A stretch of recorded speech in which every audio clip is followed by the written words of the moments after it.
To make sure you can start your ball online, it's all about face control. And this is a really fun little one to do. Great if you've got juniors, but also I've done it with even tour pros. I'm going to try and lip this ball out on the high side here. Ah, damn it, it went in again. So it's a really interesting drill to try to get you to actually hit a very, damn it, can't stop missing.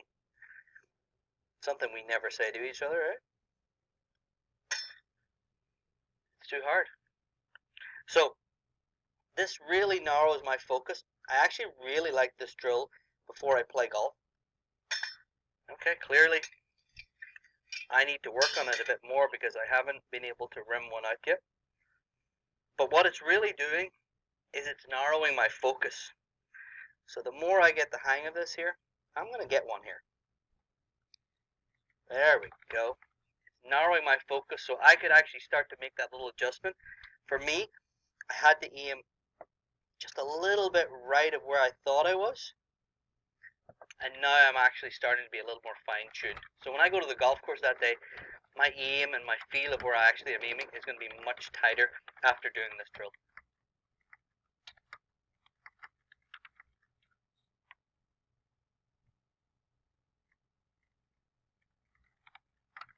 Okay, so let me show you a speed drill, but it's a bit different. We're going to talk about specific distances that we're good or that we need to improve in our speed.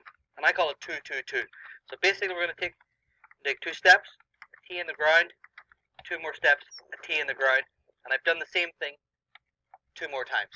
So this first gap here represents between 6 and 12 feet. The next gap represents between 12 and 18, and the far one is 18 to 24. So it's a very specific distance. So I'm going to set up here, and my goal is just to get it past the tee. My next one, I'm going to try to get it just past that. Oh, I hammered it. And now I'm kind of running out of room here. I'm going to try and get it past that one.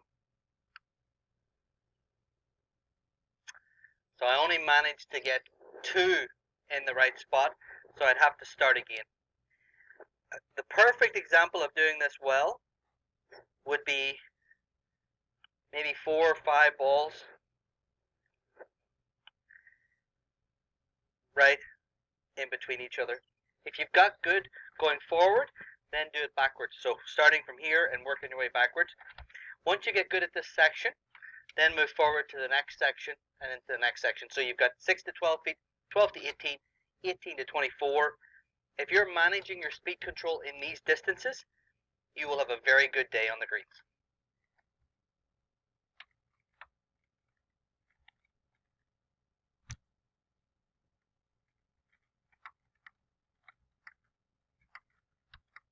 Okay, so this drill is called the speed bump. So what I've done is I put an alignment rod about 6 inches before the hole. And what we're going to do is we're going to hit a putt over that there speed bump. And if we do it well, which is not going to be the first one, it should finish level with the hole. So clearly that went too far past. If it's perfect, it'll roll right over that little speed bump and finish level with the hole. That tells us that we're delivering the club with the right amount of speed, and that when we finish past the hole, it's going to finish about a foot past the hole. Now you've probably seen this drill where people actually put it here. I'm not as big a fan of this drill because I want you to get the ball to the hole. The only thing is, by having it there, is it's making me finish short of the hole. That's why I really like having it in front of the hole, because I'm having to get over and past it. If I can get past that point, I'm generally not going to be short. And the more I practice this here, the better control I will have.